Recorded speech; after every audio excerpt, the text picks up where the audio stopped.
y a une vérité que beaucoup de gens ignorent ou refusent d'accepter. Dieu est lent à la colère, mais il n'est pas aveugle. Il est patient, miséricordieux, compatissant, mais il n'est jamais indifférent.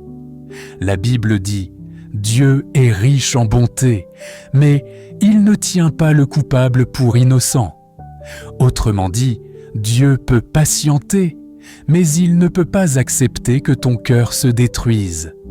Aujourd'hui, des millions de personnes prient, elles demandent la bénédiction, la restauration, la prospérité, la protection.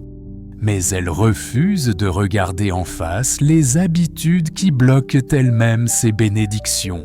Ce n'est pas le diable qui détruit leur destinée. Ce n'est pas la sorcellerie. Ce n'est pas un ennemi humain.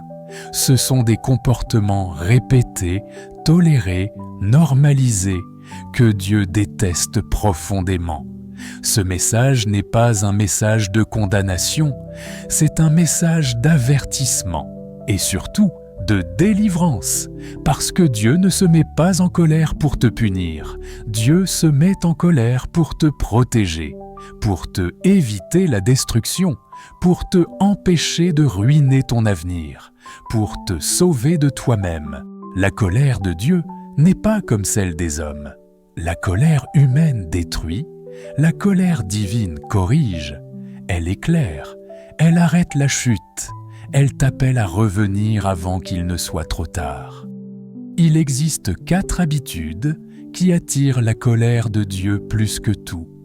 Non pas parce que Dieu veut te écraser, mais parce que ces habitudes détruisent la vie spirituelle, étouffent la destinée, bloquent les bénédictions et ferment les cieux. Ces habitudes brisent le lien entre toi et Dieu, ouvrent des portes aux attaques, détruisent la paix intérieure, sabotent la faveur divine, rendent les prières inefficaces. Et le plus dangereux, c'est que la plupart des gens ne les voient même pas. Elles deviennent normales, elles deviennent culturelles, elles deviennent des habitudes inconscientes. Mais Dieu les voit, et Dieu les déteste, parce qu'il connaît leurs conséquences. Dans cette vidéo, nous allons explorer ces 4 attitudes avec profondeur, vérité et amour. Tu vas comprendre pourquoi Dieu réagit si fortement, comment ces habitudes t'éloignent de ta destinée, comment elles sabotent ta protection spirituelle, et surtout, comment en sortir immédiatement. Ce message est un appel à la transformation, un appel à un cœur pur, à une marche authentique, à un retour véritable vers Dieu. Si tu comprends ces 4 vérités, ta vie spirituelle va changer, ta connexion avec Dieu va s'approfondir et une nouvelle saison va s'ouvrir devant toi. Avant de commencer, je t'invite à t'abonner à cette chaîne Succès en spiritualité. Ici, nous allons droit au cœur des choses. Nous parlons de destin, de croissance, de transformation, de vérité. Si tu veux avancer avec Dieu, tu es au bon endroit. Et surtout, reste jusqu'à la fin, parce que nous ferons une prière de repentance, de purification et de restauration pour briser ces habitudes et ouvrir la porte à une nouvelle faveur divine dans ta vie. Maintenant, entrons ensemble dans la première habitude, celle qui détruit plus de destinées que n'importe quelle attaque spirituelle, la désobéissance répétée. La première habitude qui met Dieu en colère n'est pas une faiblesse humaine, c'est une décision consciente. Lorsque Dieu parle et que tu choisis volontairement de ne pas obéir. C'est l'un des péchés les plus dangereux, car il ne vient pas d'un manque de connaissance, mais d'un refus de la connaissance. Tu connais ces moments où tu sais exactement ce que Dieu t'a demandé de faire. Ton cœur t'avertit doucement, ta conscience crie « Ne fais pas ça ». Tu sens que ce n'est pas la bonne personne, le bon choix, le bon endroit, mais tu décides quand même d'aller dans la direction opposée. Ce n'est pas un accident, ce n'est pas une chute involontaire, c'est une désobéissance volontaire.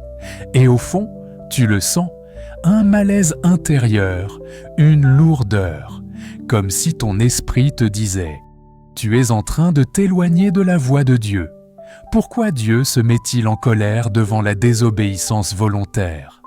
Parce qu'elle est toujours un refus de sa direction, un mépris de sa sagesse, un rejet de sa protection, une invitation à l'ennemi, une destruction programmée de ton avenir. » La désobéissance volontaire n'est jamais un acte isolé. C'est une porte ouverte, une porte que tu choisis toi-même d'ouvrir. Dieu n'est pas fâché parce que tu as mal agi. Il est fâché parce que tu es en train de saboter ta propre destinée. Dans 1 Samuel 15, Dieu demande à Saül d'obéir exactement à une instruction. Et Saül fait presque ce que Dieu a demandé. Mais le presque n'est pas l'obéissance. Le prophète Samuel lui dit alors « L'obéissance vaut mieux que les sacrifices ». 1 Samuel 15, 22. Saül a essayé de justifier ses choix, mais Dieu ne cherche pas des excuses, il cherche des cœurs soumis.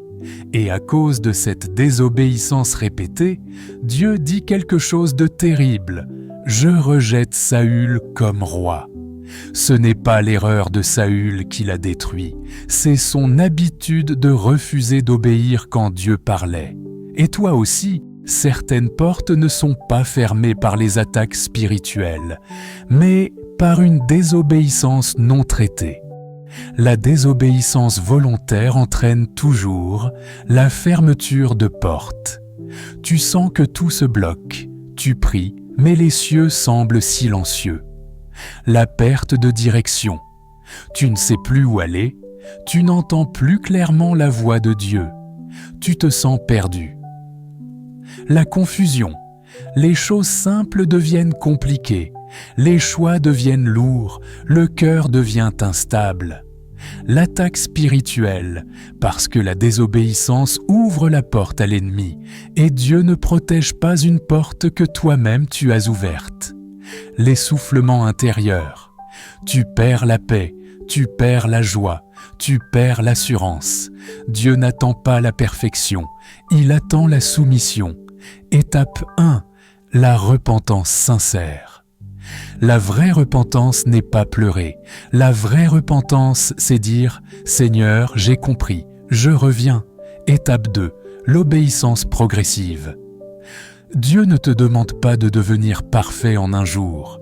Il te demande de commencer par un acte simple, obéir là où tu avais résisté. Étape 3, fermer la porte ouverte. Chaque désobéissance ouvre une porte, chaque obéissance la ferme. Étape 4, revenir à la voix de Dieu, lire la parole, chercher le silence, écouter à nouveau. Étape 5, changer d'attitude immédiatement. Parce que la meilleure manière de montrer à Dieu que tu veux changer, c'est d'obéir la prochaine fois qu'il parle. Quand tu sens que tu recommences à désobéir, ne panique pas. Arrête tout, respire, prie et obéis. Parce que ce que tu crois être un châtiment n'est souvent qu'un test de repositionnement. Quand Dieu parle, obéir est un acte de foi, pas une contrainte. La désobéissance volontaire est grave, mais il existe une autre habitude encore plus subtile. L'orgueil, la fierté du cœur, la conviction que je sais mieux que Dieu. Et cette habitude met Dieu en colère plus rapidement que tu ne l'imagines. Passons maintenant à l'habitude 2. La fierté et l'orgueil du cœur. L'une des habitudes les plus dangereuses, l'une des choses que Dieu déteste le plus et qui attire sa colère plus vite que la désobéissance, c'est l'orgueil. Pas l'orgueil visible, bruyant, spectaculaire, mais l'orgueil silencieux, intérieur, caché, celui que personne ne voit, sauf Dieu. Cette habitude commence souvent par des émotions très subtiles. Je n'ai pas besoin d'aide. Je sais quoi faire. Je n'ai pas besoin de demander à Dieu. Je n'ai pas besoin de prier pour ça. Je contrôle ma vie. Je n'ai rien à changer. Tu continues à vivre, à décider, à avancer sans consulter Dieu. Et pendant un temps, tout semble aller bien. Tu ne vois aucune conséquence immédiate. Tu penses même que tout va dans ton sens.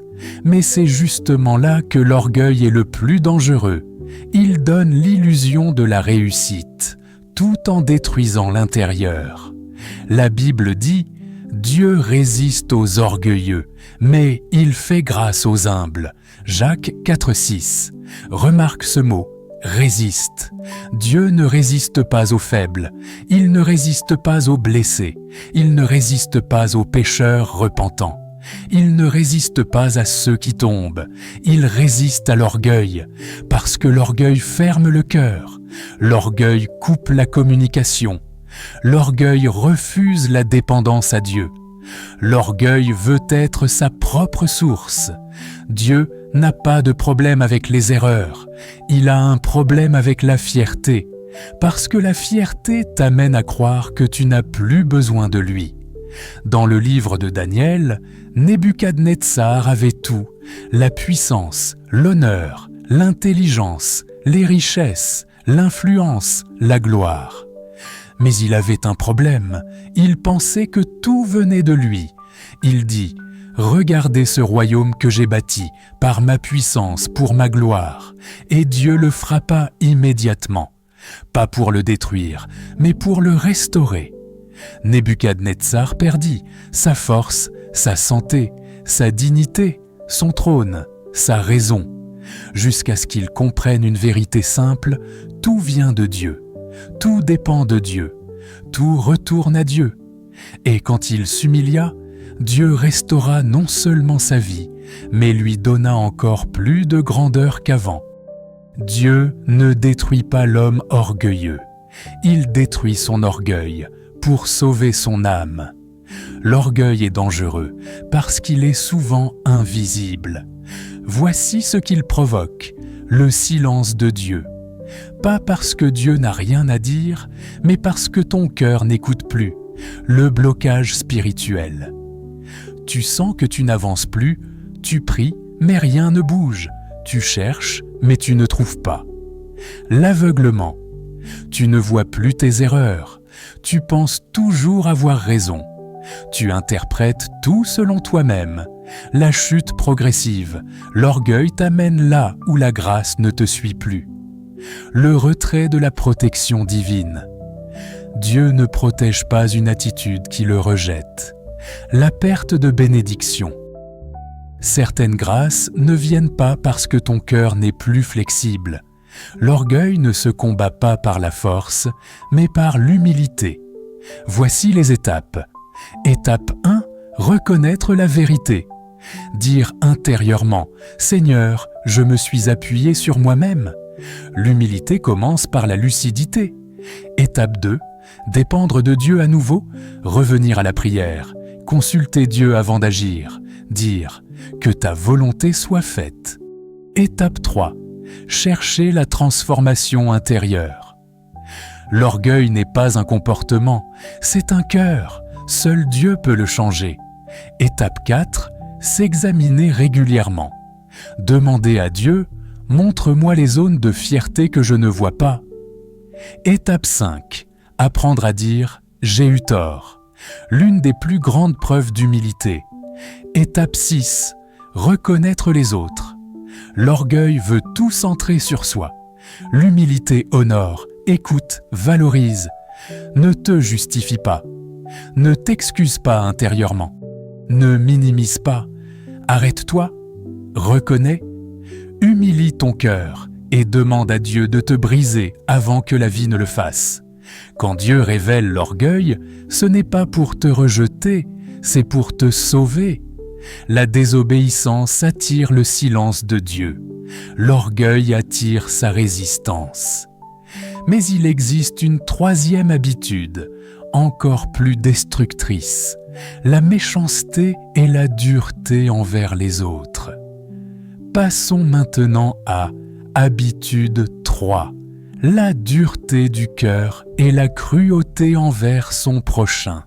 Il existe une habitude que Dieu déteste profondément, une attitude capable de bloquer non seulement tes prières, mais aussi ta destinée, la dureté du cœur.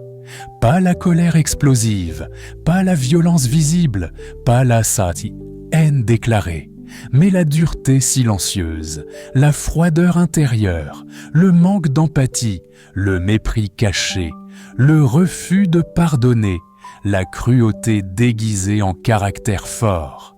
Peut-être que tu ressens ces choses-là. Tu n'as plus la patience que tu avais. Tu te fatigues vite des gens. Tu gardes les offenses longtemps. Tu refuses d'oublier ce qu'on t'a fait. Tu penses que montrer de la compassion, c'est montrer de la faiblesse. Tu dis « moi, je suis comme ça ». Tu te fermes pour ne plus souffrir. Tu te protèges tellement que tu deviens froid. Ce n'est pas que tu veux faire du mal, mais ton cœur s'est endurci à force de blessures non guéries, de déceptions répétées, de trahisons accumulées. La Bible dit clairement « J'enlèverai de votre cœur le cœur de pierre, et je vous donnerai un cœur de chair. » Ézéchiel 36, 26. Pourquoi Dieu veut-il enlever le cœur de pierre ? Parce qu'un cœur dur n'aime plus, ne ressent plus, ne pardonne plus, ne reçoit plus, n'écoute plus, ne change plus, ne peut plus être transformé, ne peut plus porter le fruit de l'esprit.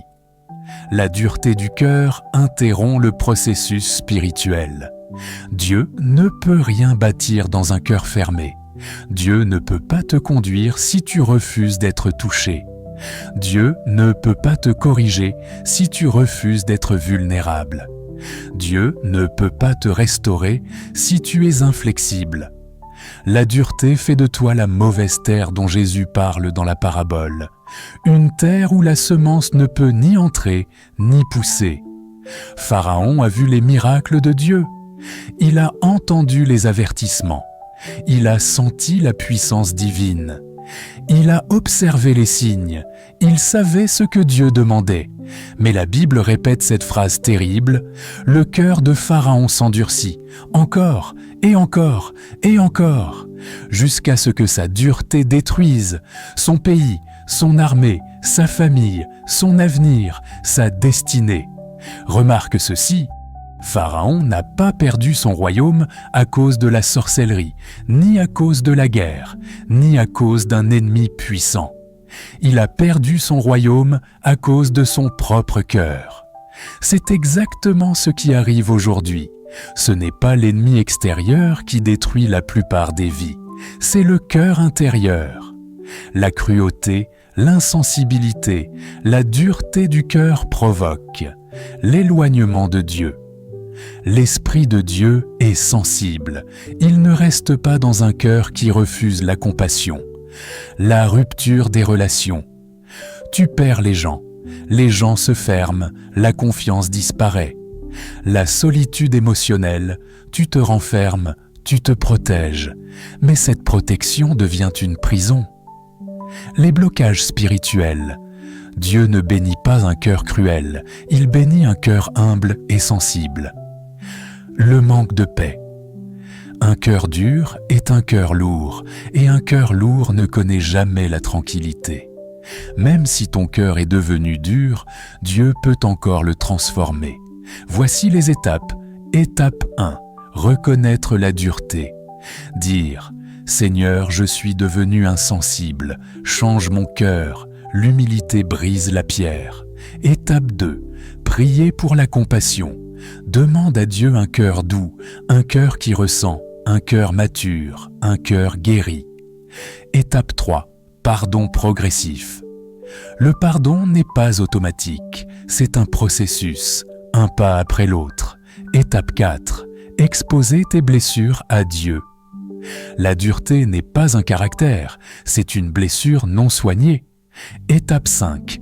Pratiquer la douceur volontairement, répondre calmement, écouter plus, comprendre avant de juger. Chaque petite action ramollit la pierre. Ne t'éloigne pas de Dieu, cours vers lui. Quand tu sens la dureté monter, arrête-toi, respire, prie, rappelle-toi ce que Dieu a fait pour toi. Choisis la douceur, même si tu n'en as pas envie, parce que l'endurcissement est un piège. Et Dieu te donne toujours une porte de sortie.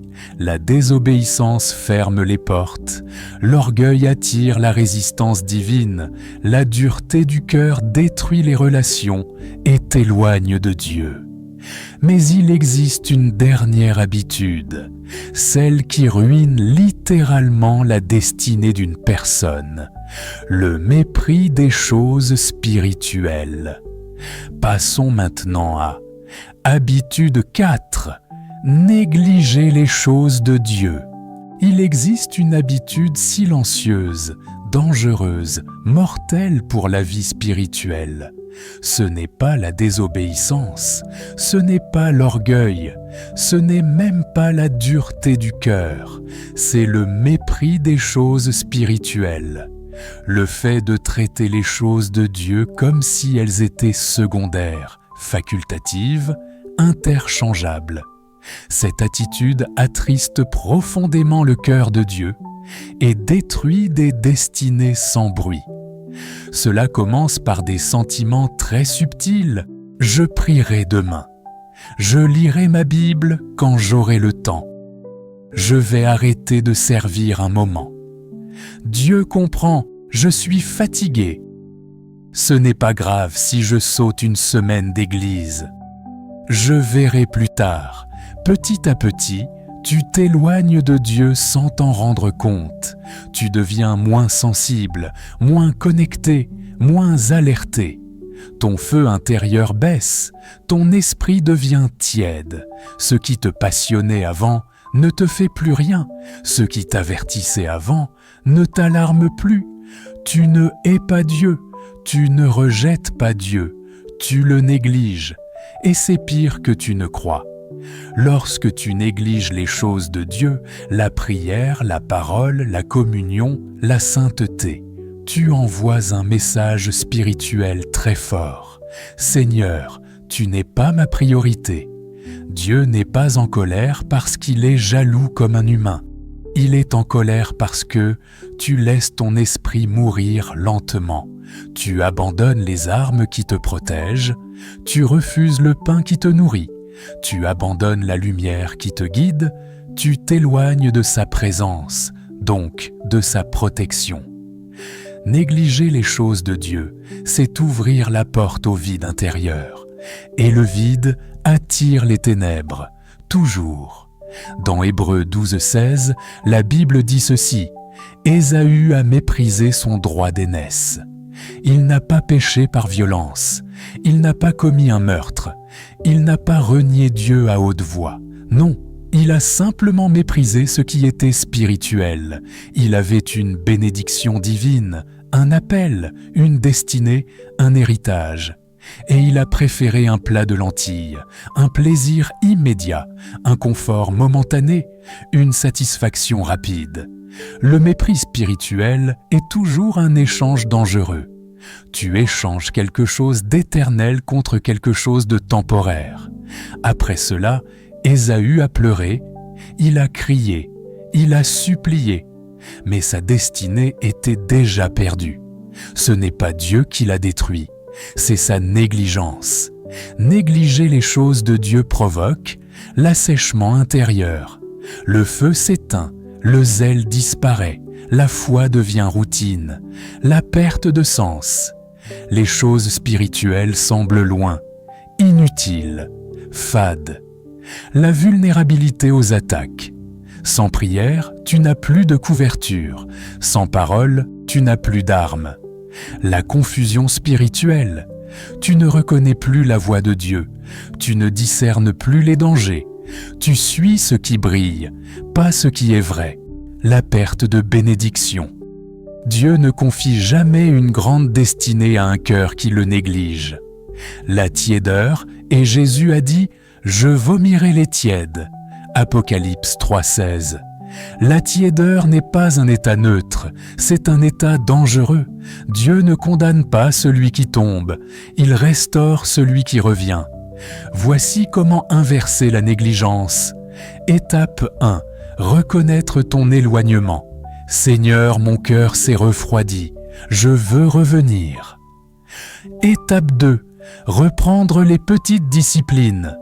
La restauration commence par 5 minutes de prière, un chapitre par jour, une louange le matin, une pensée biblique dans la journée. Ce n'est pas la durée, c'est la constance. Étape 3. Retirer ce qui éteint ton feu. Les distractions, les mauvaises fréquentations, les occupations qui volent ton âme.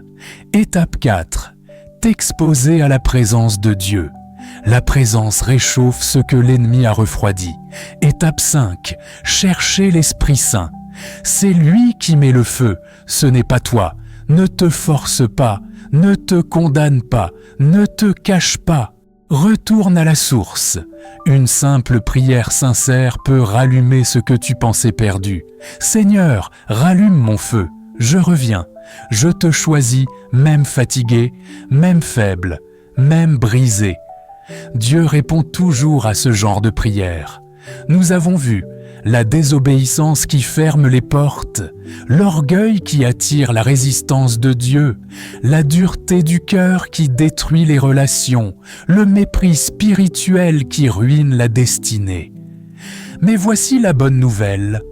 Dieu ne se met pas en colère pour te détruire, mais pour te ramener. Et maintenant, nous allons conclure par un appel puissant au changement, suivi d'une prière de repentance, de restauration et d'alignement. Après avoir exploré ces 4 habitudes qui attristent le cœur de Dieu, la désobéissance, l'orgueil, la dureté du cœur et le mépris du spirituel, voici la vérité la plus importante de toutes. Dieu n'a jamais voulu ta chute, il veut ta transformation. Chaque avertissement biblique n'est pas une condamnation, mais une opportunité. Chaque correction est un appel à revenir. Chaque douleur intérieure est un signe que Dieu veut t'élever, pas t'abandonner. Tu n'es pas trop loin, tu n'es pas trop cassé, tu n'as pas trop reculé, tu n'as pas trop échoué, tu n'es pas oublié, tu es en train d'être raffiné. Ce message avait pour but d'ouvrir tes yeux, mais surtout d'ouvrir ton cœur. Parce que Dieu ne se met jamais en colère sans raison. Sa colère n'est jamais punitive. Elle est protectrice. Elle t'arrête avant que tu te détruises toi-même. Elle te rappelle qui tu es. Elle te ramène là où tu dois être. Aujourd'hui, Dieu t'appelle à un nouveau départ, un retour vers lui, une restauration intérieure, un engagement renouvelé. Si l'un de ces 4 points a touché ton esprit, garde ceci. Dieu corrige ceux qu'il aime, et s'il t'a parlé aujourd'hui, c'est parce qu'il t'aime profondément. Si ce message a parlé à ton cœur, ne pars pas sans poser un acte de foi. Écris dans les commentaires « Je suis prêt à faire confiance à Dieu ». Ce simple geste peut être le début d'une nouvelle saison. Et n'oublie pas, abonne-toi pour recevoir les prochains enseignements. Like la vidéo pour soutenir le ministère. Partage-la à quelqu'un qui a besoin d'entendre ce message. Tu ne sais pas quelle vie tu peux toucher aujourd'hui. Seigneur, je te remercie pour la lumière que tu as apportée dans mon cœur aujourd'hui. Je te demande de me purifier de toute désobéissance, de toute fierté, de toute dureté et de toute négligence spirituelle. Restaure en moi un cœur humble, sensible et obéissant. Renouvelle mon feu intérieur, ravive ma passion pour ta présence et aligne ma vie avec ta volonté. Garde-moi, guide-moi et fortifie-moi dans cette nouvelle saison. Amen